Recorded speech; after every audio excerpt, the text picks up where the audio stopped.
Next day ஒரு of road right போகலான்னு plan பண்ணி எங்கள் ரெசார்ட்டில் சொன்னதும் அவங்களே ஒரு ஜீப் வந்து அரேஞ்ச் பண்ணி கொடுத்துட்டாங்க.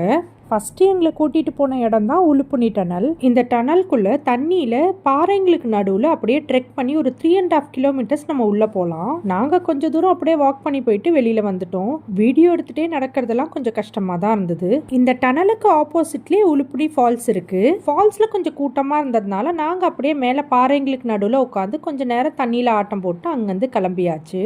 அடுத்து நாங்கள் போன இடம் தான் கைத்தப்பதால் வியூ பாயிண்ட். இதை கைத்தப்பதால் சூசைட் பாயிண்ட்னு சொல்கிறாங்க. இந்த வியூ பாயிண்ட்டுக்கு போகும்போது கொஞ்சம் கஷ்டமாக தான் இருந்தது, ஏன்னா வழி ரொம்பவே ஸ்டீப்பாக இருந்தது. இவங்ககிட்டே இன்னும் நிறைய ஆஃப் ரோட் ரைட்ஸ்லாம் இருக்குது, ஆனால் நாங்கள் கொஞ்சம் ஷார்ட் ரைடாக கேட்டதுனால இது மட்டும் தான் எங்களை கூட்டிகிட்டு போயிருந்தாங்க. நீங்கள் யாராச்சும் வாகவன் வந்தீங்கன்னா கண்டிப்பாக இந்த ஆஃப் ரோட் ரைடை மிஸ் பண்ணிடாதீங்க. அதுவும் இந்த கைத்தப்பதால் வியூ பாயிண்ட், உலுப்புனி டனல் அண்ட் ஃபால்ஸ்லாம் மஸ்ட் விசிட் பிளேசஸ். இந்த மாதிரி ஜீப் சஃபாரி ரெசார்ட்டில் மட்டும்தான் அரேஞ்ச் பண்ணி கொடுப்பாங்கன்னெலாம் கிடையாது. முன்னாடி நாள் நம்ம பைன் வேலிலாம் போயிருந்தோம். அங்கேயே நிறைய ஜீப் டிரைவர்ஸ் நம்மளை அப்ரோச் பண்ணாங்க. எங்களுக்கு இங்கே ரெசார்ட்டில் ஆப்ஷன் இருந்ததுனால நாங்கள் அவங்ககிட்டயே சொல்லி அரேஞ்ச் பண்ணிக்கிட்டோம். இந்த கைத்தப்பதால் வியூ பாயிண்டில் கொஞ்சம் நேரம் நல்லா டைம் ஸ்பெண்ட் பண்ணிவிட்டு இதே ஜீப்லேயே எங்களை கொண்டு போய் ரெசார்ட்டில் விட்டுட்டாங்க. இன்றைக்கி என்னோட டே இப்படி தான் போச்சு. நாளைக்கு வேறு ஒரு vlogல பார்க்கலாம்.